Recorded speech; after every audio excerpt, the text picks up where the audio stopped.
आपके भीतर वो उपजे ना।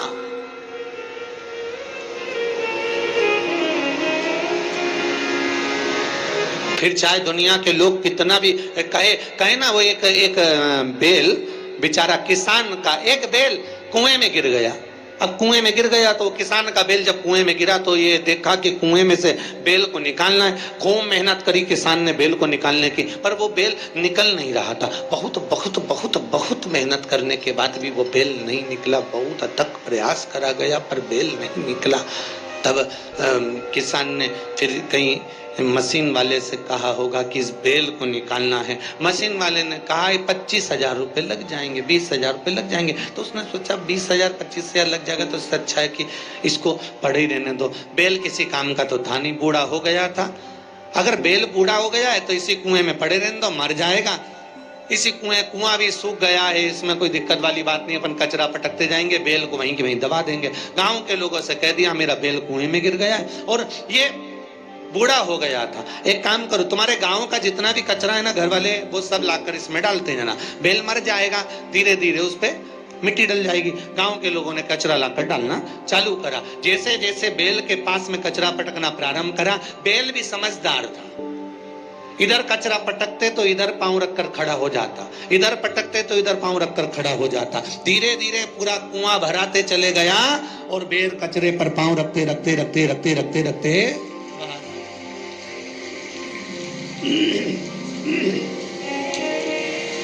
बेल कचरे पर पांव रखते रखते रखते रखते बाहर आ गया, ऊपर आ गया। और जब वो ऊपर आया, निकल कर बाहर भाग गया, निकल कर बाहर भागा। बेल से हमको एक सीख लेना चाहिए, हमको एक चीज सीख लेना चाहिए। बुराई करने वाले कितनी भी बुराई करेंगे, निंदा का कचरा, बुराई का कचरा कितना भी पटकेंगे, हमको केवल उस पर पांव रखकर निकल कर बाहर की ओर चले जाना है और हमारे जीवन को सार्थक बना लेना है। करे करे तो करे।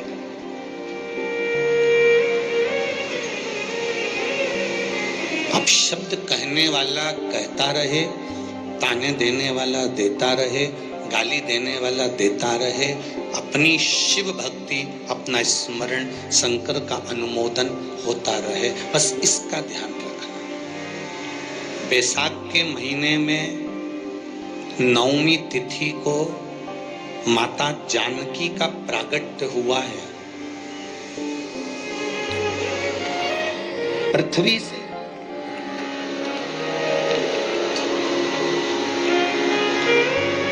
कभी एक विचार करिएगा कि नरसिंह अवतार बैसाख के महीने में हुआ, कुर्मा अवतार बैसाख के महीने में हुआ, हयग्रीव अवतार बैसाख के महीने में हुआ, परशुराम अवतार बैसाख के महीने में हुआ, माता जानकी का अवतार बैसाख के महीने में हुआ। आखिर बैसाख के महीने में, माधव महीने में इतनी महत्वता क्यों?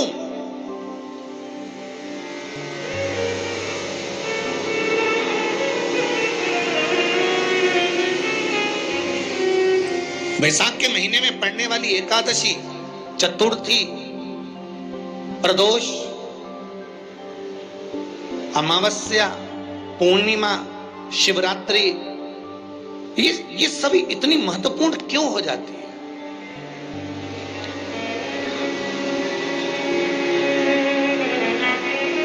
इसकी महत्वता इतनी प्रबल क्यों हो जाती है? किस लिए?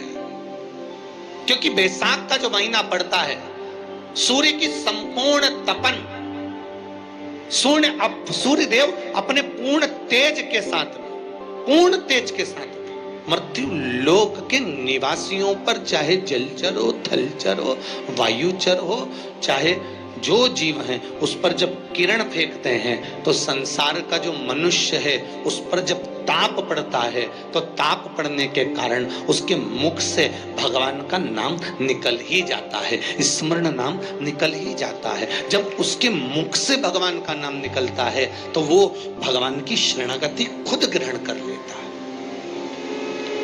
स्वयं।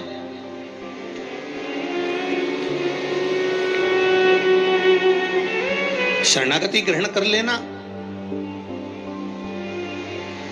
बैसाख की पोथी पढ़ते हो आप लोग? आप में से अगर कोई पढ़ता हो बैसाख महीने की पोथी, तो उसमें एक वर्णन आता है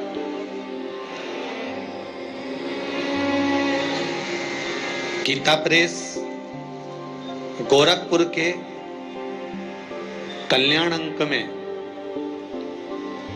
भी आप ये पावन बैसाख चरित्र श्रवण कर सकते हैं। उसमें बैसाख महीने की पोथी में 10वें दिवस की कथा में 10वें अध्याय में एक व्याध और शंख मुनि का चरित्र आता है।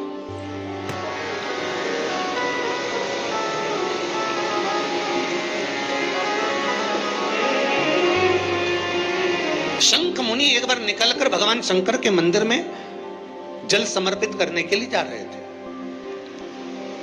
और शिव मंदिर की ओर जाते जाते जाते जाते जाते जाते बीच मार्ग में चलते चलते चलते चलते और वो शंख मुनि जब शिव के मंदिर में पहुंचे, शंकर भगवान के मंदिर में जाकर उन्हें दर्शन किया,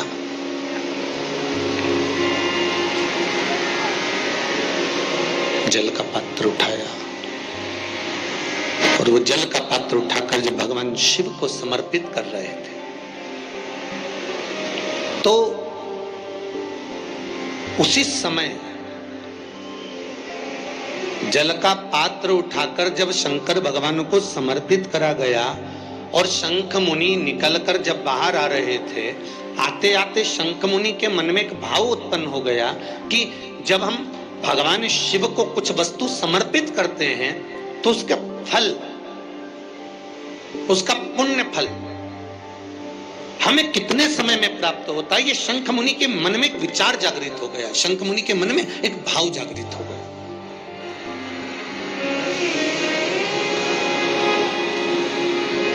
कई माताएं पशुपति व्रत करती हैं, कई ऐसी भी माताएं हैं जिन्होंने 2-3 बार पशुपति व्रत कर लिए होंगे, दूसरे को बताया, उसने व्रत करा, उसका हो गया, उसको फायदा भी मिल गया, और ये 3 कर ली, उसके बाद भी कुछ ना कुछ रह गया। तो इसके मन में आया कि बताओ, मैं भी व्रत कर रही हूँ, ये भी व्रत कर रहे हैं, ये भी व्रत को सुन कर रहे हैं, मैं भी व्रत कर रही हूँ, आखिर बात समझ में नहीं आती। उसको लाभ मिल गया, मुझे लाभ नहीं मिला, उसको लाभ की अनुभूति होगी, मुझे लाभ की अनुभूति नहीं हुई। तो कभी विचार करना कि तुमने उसको पशुपति व्रत बताया, उसने व्रत किया और बड़े दिल से करा, बड़े बड़े दिल से करा, तुम्हारे बताए अनुसार करा, मतलब तुम्हारी बात पर कितना विश्वास होगा उसको, तुम्हारी बात पर कितना भरोसा होगा उसको। और तुम्हारे बताए अनुसार उसने पशुपति व्रत कर लिया और उसका काम हो गया, और तुम 2 बार 3 बार 4 बार 5 बार कर चुकी तो भी नहीं हुआ। उसका कारण क्या हो सकता? उसका एक कारण है, तुम्हारी बात पर उसने विश्वास कर लिया पर तुम अभी विश्वास पूर्ण रूप से कर नहीं पाई हो। तुमने ये सोचा है कि दुनिया कर रही है तो अपन भी कर लो। एक बार महाराज ने बोला है कर लो, देखा जाएगा। पर तुम्हारे बात में वो जागृतता, तुम्हारे पास में वो बल, तुम्हारे पास में वो जागृतता, तुम्हारे पास में वो बल, तुम्हारे पास में वो विवेक, तुम्हारे पास में वो बल प्राप्त नहीं हुआ, वो विश्वास जागृत नहीं हुआ। यदि तुम्हारे पास वो विश्वास जागृत हो जाता, वो बल जागृत हो जाता, तो तुमने जब पशुपति व्रत करा उसका फल तुमको मिल जाता। अगर विश्वास जागृत होता तो फल मिल जाता।